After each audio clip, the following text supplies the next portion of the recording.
दादा ठाकुर की शैतानी हवेली। रात के समय कार धक्के खाते हुए रुक गई और उम्र से आरव उसमें नीचे उतरा और घड़ी देखी। उस वक्त रात के ठीक 9 बजे बज रहे थे। फिर उसने कार का बोनेट खोला और उसे ठीक करने की कोशिश करने लगा, लेकिन गाड़ी स्टार्ट नहीं हो रही थी। आरव ने मोबाइल से मदद मंगवानी चाही, पर उसमें नेटवर्क का नमो निशान नहीं था। फिर उसने गाड़ी की पिछली सीट पर सोई हुई अपनी पत्नी मिताली को आवाज दी, मिताली, अरे ओ मिताली, उठो जल्दी से, हमें आज की रात किसी गेस्ट हाउस या होटल में बितानी होगी, क्योंकि गाड़ी खराब हो गई है और अब मैकेनिक के बिना ठीक नहीं होगी। हमेशा की तरह मिताली नींद में ही बड़बड़ाते हुई उठी। आरव, तुमसे एक काम ढंग से नहीं होता। कब से बोल रही हूँ, ये तुम्हारी पुरानी खटारा बेचकर कम से कम एक सेकेंड हैंड कार ले लो।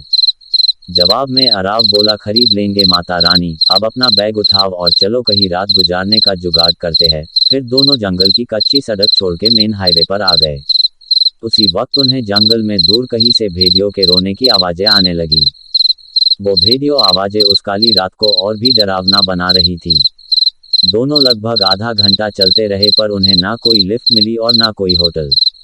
मिताली बोली, आरव, तुम्हारे बेवकूफ दोस्त मिंटू ने ये कौन से वीराने में फार्म हाउस खरीद रखा है। इस बात पर आरव कुछ कहता उससे पहले ही आसमान में जबरदस्त बिजली कड़की। उस आवाज से डरी हुई मिताली आरव के सीने से लिपट गई। उस वक्त आरव के चेहरे पर एक मुस्कान चमक गई थी। तेज बारिश के आसार नजर आने लगे थे। तभी चलते चलते बिजली की चमचमाती तेज रोशनी में उन्हें एक पुरानी हवेली दिखाई दी। वह दोनों तेजी से दौड़ते दौड़ते उस हवेली के नजदीक पहुंचे। हवेली गेट पर उन्हें कोई वॉचमैन नजर नहीं आया, इसलिए वह दोनों गेट खोलकर हवेली के मुख्य दरवाजे के पास पहुंचे। दरवाजे पर डोरबेल के नाम पर एक पुरानी रस्सी किसी सांप की तरह लटक रही थी। उस रस्सी को आरव ने 2-3 बार खींचा, लेकिन अंदर से किसी भी घंटी की आवाज नहीं आई। फिर मिताली ने दरवाजे पर खटखटाने के लिए अपना हाथ आगे बढ़ा ही रही थी, उससे पहले ही अंदर से एक भारी आवाज आई, अंदर आ जाओ, दरवाजा खुला है। उन्हें दोनों को ये बात अजीब लगी, क्योंकि अंदर से किसी भी घंटी की आवाज नहीं आई थी और नहीं उन दोनों ने कोई आवाज की थी। फिर वह दोनों दरवाजा खोलकर अंदर गए। दरवाजे के ठीक सामने झूले पर बैठकर एक आदमी शाही अंदाज में सिगार पी रहा था। उन्हें देखते ही आरव बोला, सर, हम यहाँ से कुछ ही किलोमीटर दूर हमारे दोस्त का फार्म हाउस देखने जा रहे थे, पर बीच रास्ते में हमारी कार खराब हो गई और मदद बुलाने के लिए मोबाइल में नेटवर्क भी नहीं है। Best horror stories in Hindi, क्या हम आपके फ़ोन से एक कॉल कर सकते हैं। झूले पर बैठे उस आदमी के चेहरे पर कोई भाव नहीं था। उसने कहा, जरूर कीजिए, टेलीफोन ऊपर के आखिरी कमरे में है। आरव ने उन्हें पहले परिचय देना उचित समझा। उसने कहा, मेरा नाम आरव है और ये है मेरी पत्नी मिताली। जवाब में वह आदमी बोला, मेरा नाम दादा ठाकुर है, मैं इस हवेली का मालिक हूँ। आरव और मिताली हवेली की शान देखते ही रहे थे कि उनकी नज़र दादा ठाकुर के पीछे वाली दीवार की सबसे बड़ी फोटो फ्रेम पर पड़ी, जो खाली थी और पूरे घर में तस्वीरें ही तस्वीरें थी। उन सब में एक बात समान थी कि किसी भी तस्वीर में कोई भी हंस नहीं रहा था। सभी तस्वीरें बिल्कुल भी भावनाहीन थी। फिर आरव और मिताली दोनों ऊपरी मंजिल पर गए और आखिरी कमरे में जाकर लैंडलाइन से अपने दोस्त मिंटू को कॉल करने लगे। बहुत बार कोशिश करने पर भी फोन नहीं लग रहा था। तभी मिताली की नज़र उस दीवार पर पड़ी, वहाँ और एक फोटो फ्रेम टंगी थी। उसमें भी कोई तस्वीर नहीं थी, सिर्फ खाली फ्रेम। उन्हें ये बात थोड़ी अजीब लगी। फिर दोनों नीचे गए और दा ठाकुर से बोले, आपके लैंडलाइन से फ़ोन नहीं लग रहा है। दा ठाकुर बोले कि यहाँ की फ़ोन लाइन में हमेशा गड़बड़ी रहती है, दोबारा से प्रयास करें, या फिर चाहे तो आज की रात आप दोनों यहीं रुक जाइए।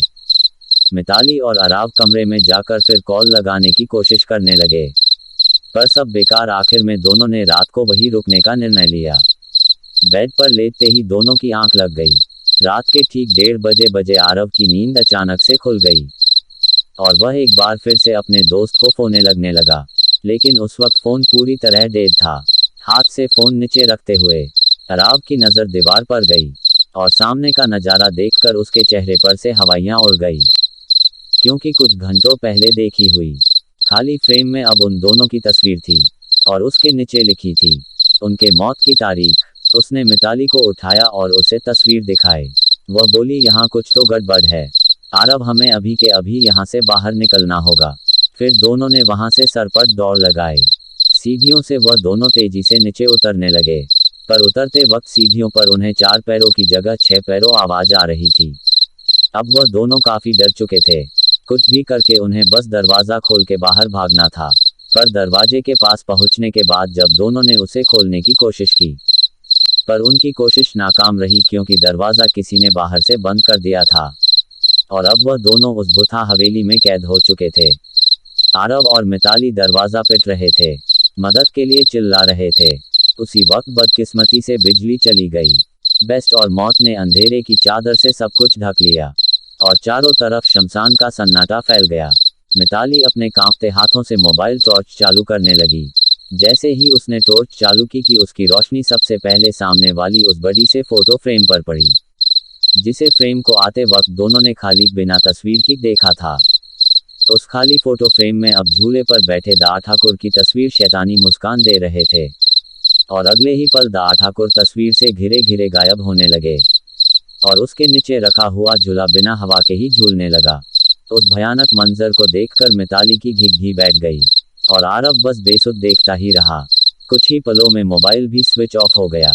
अब तक उजाले में मिताली और आरव को वहां पर एक दूसरे के सांसों की ही आवाज आ रही थी, पर अब अंधेरे में उन्हें और कई सारे लोगों के सांसों की आवाज सुनाई देने लगी।